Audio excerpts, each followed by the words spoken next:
This is the absolute beauty that has made Leanne go rogue on Roxy's Journal of Stitchery Field Notes project. Field Notes has moved on.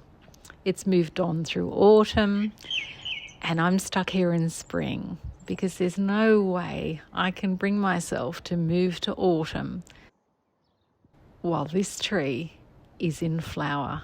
I have to stop and honour it. Well, it's late October and this is what my Jacaranda currently looks like. These pieces were fallen and I did take a little snippet of leaf and flower, and looking at the tree outside I can see that the flower forms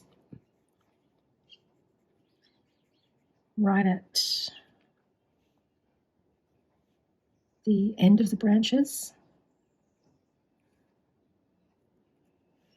and the buds are at the very, very end. So the flowers open towards the bit closest to the stem of the tree first. So I thought, why not use actual pieces as my blueprint for my drawing, my stencil if you like. Not sure how successful this is going to be because it's moving around dreadfully. But I have got video record to go back and have a look at as I work. Literally just tracing around an actual twig that broke off.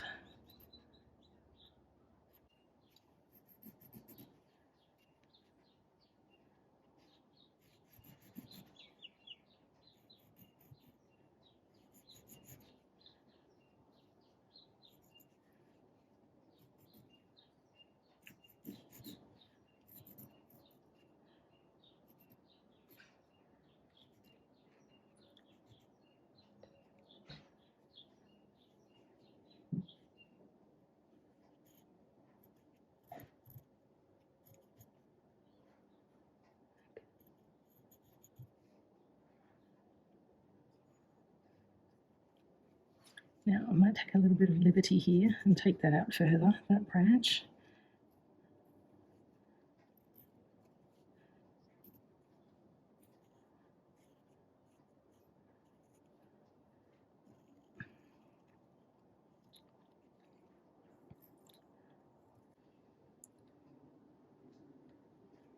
That's to there, to there. And then this one has to be like that. Everything's there.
That's a pretty song.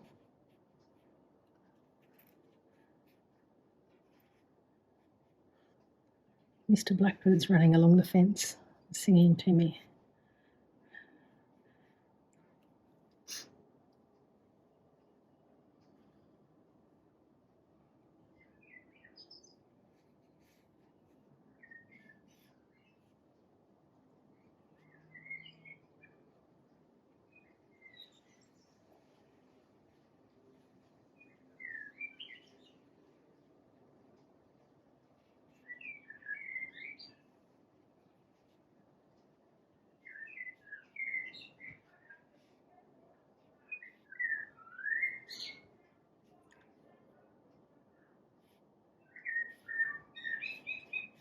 That's very cute.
So life got in the way and I did fall behind with keeping up with the prompts for Roxy's Journal of Stitchery this time round. And to be honest, every fortnight is too frequent for me. I need more time. And what I came to realise, I started to think about why am I stuck? And what I came to realise was that for me, the thing I loved about this project, what spoke to me about this project, was how I love to get out into nature. I love to sew. I love to try and draw, even though I can't. I'm trying to learn. I love to make the connections between all of those things. And so this project just made my heart sing when I heard it. And there's just a part of me that found that when we started to move to seasons that weren't current, that then involved me having to sit and trawl through folders on computers to look at past photos and videos for inspiration. And I'd be much rather out in nature soaking it up and filming it live at the time that it takes place. So what I'm going to do is I'm absolutely still going to continue this project, and I am taking notes of the beautiful prompts that the girls give us each fortnight, but I'm going to complete them when it's the right season for us at the time. So we're just about to finish up spring here and move into summer. And so at that time, then I'll start to complete the summer prompts. And I think that that will motivate me so much more and help me connect with the project better. So I'm so grateful for this project. It's been an absolute joy for me. And I want to keep going. And I've given myself permission to take my time with it and to be late and to not be on time. And that's okay.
Speaking of nature, how would you like to come for a little wander with me out to the front yard and see what's blooming?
Haha, I've caught you in the act. Let me show you what this little birdie does.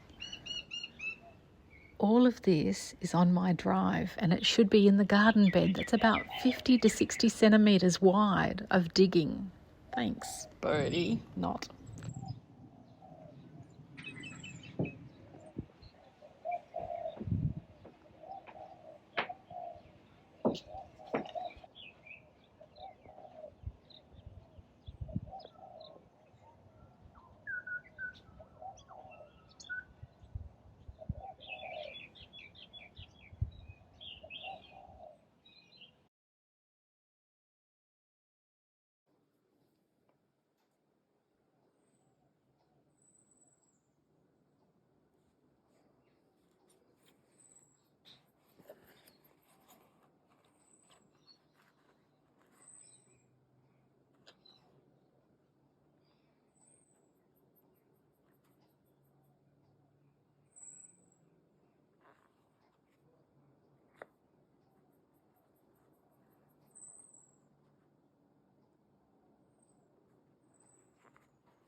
Are you still hanging in there with me? Are you watching along? I'm curious because the analytics don't really let us see properly your viewing habits. So I'm curious to know from you, if you're a regular viewer and you like to watch what I do, what's your preferred length of video if you have one? So analytics show me that people watch anything from about 20 to 50% of my video, but I'm sure that can't be quite true. That probably includes the average of when people accidentally click on it and then think, no, this is not for me, I'm not interested, and leave very quickly. So if you're a regular viewer, please let me know. Do you like 5 minutes, 10 minutes? Do you like watching the long, lengthy process of me making things? Do you prefer to see the highlights so it comes together very quickly? I'd love to know what motivates you to watch and what keeps you interested so I can try and make videos in that format for you.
had to capture this on film for you. I live in a very suburban area, but it used to be rural, and they kept pockets of nature reserves. So every now and again we get a visitor.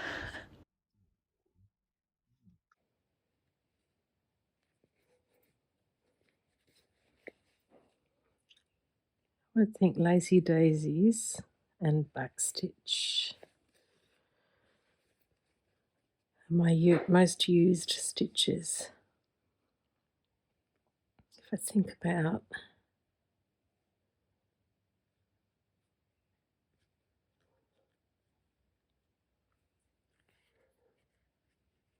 let's say a top 5. So go lazy daisy, backstitch,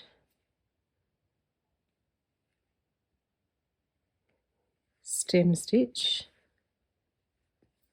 fly stitch and French knots. There you go. That would be my top 5 of the most used stitches for me. What about you? What are your favourite go-to stitches?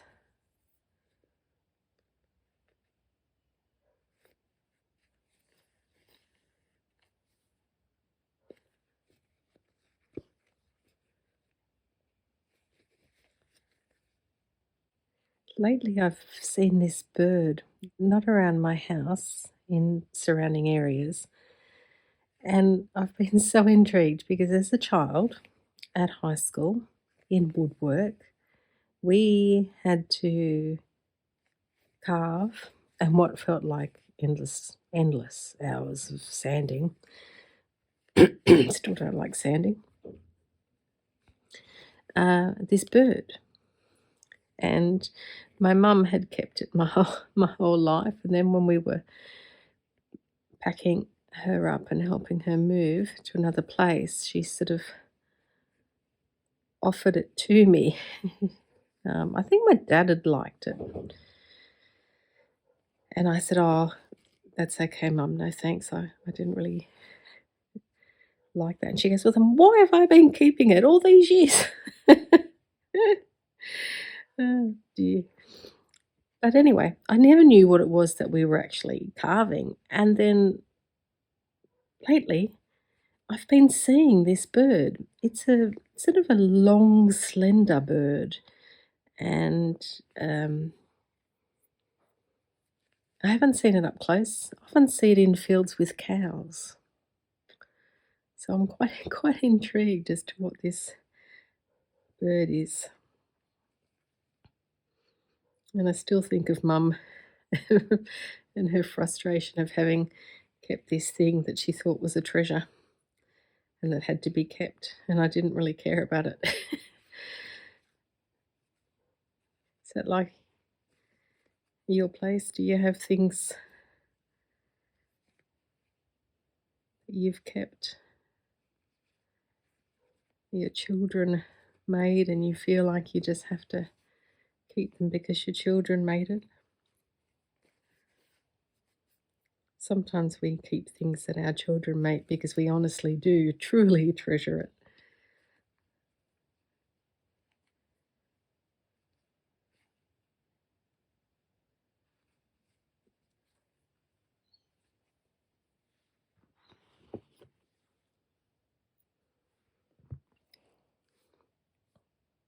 I've always loved keeping any little notes and things that my children wrote when they were little, um, tucked away.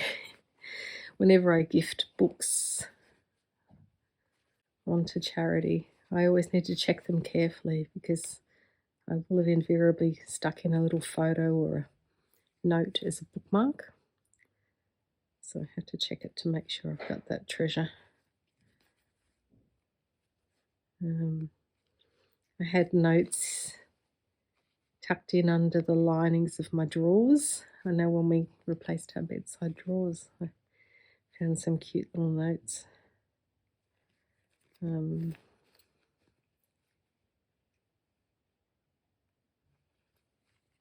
in my dad's Derwent pencils box, I have notes under the pencils.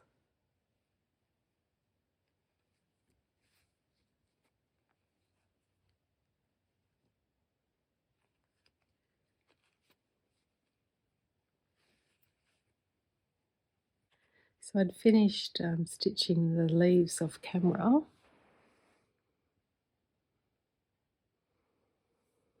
So I went from a darker thread through to the eucalyptus thread that I bought from the Colour Streams one. So I went with a lighter thread here, which is what I was intending to do anyway, although I was intending to do it more symmetrically, because the newer parts of the leaves that aren't opened yet are lighter in colour and much more dense in their layout. Okay, so time to just come through fly stitching in these branches.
It feels like sitting under the branches.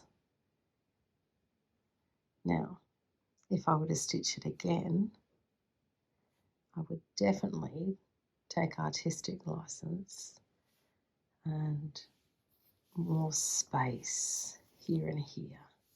Because things just feel better when there's space between to breathe.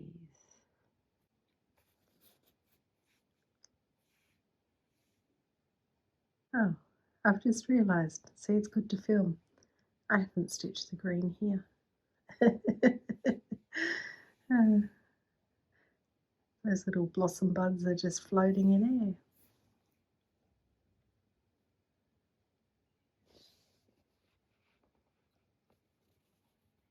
All right, I'll go and stitch them now.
The leaves are coming off, so I'm actually just giving them a protective top coat as well. Thank you so much for joining me today. If you like the video, please give it a like, a thumbs up. Hit subscribe if you haven't already. It helps other people see my videos. And I'll leave you with the majestic carpet at our feet. See you next time.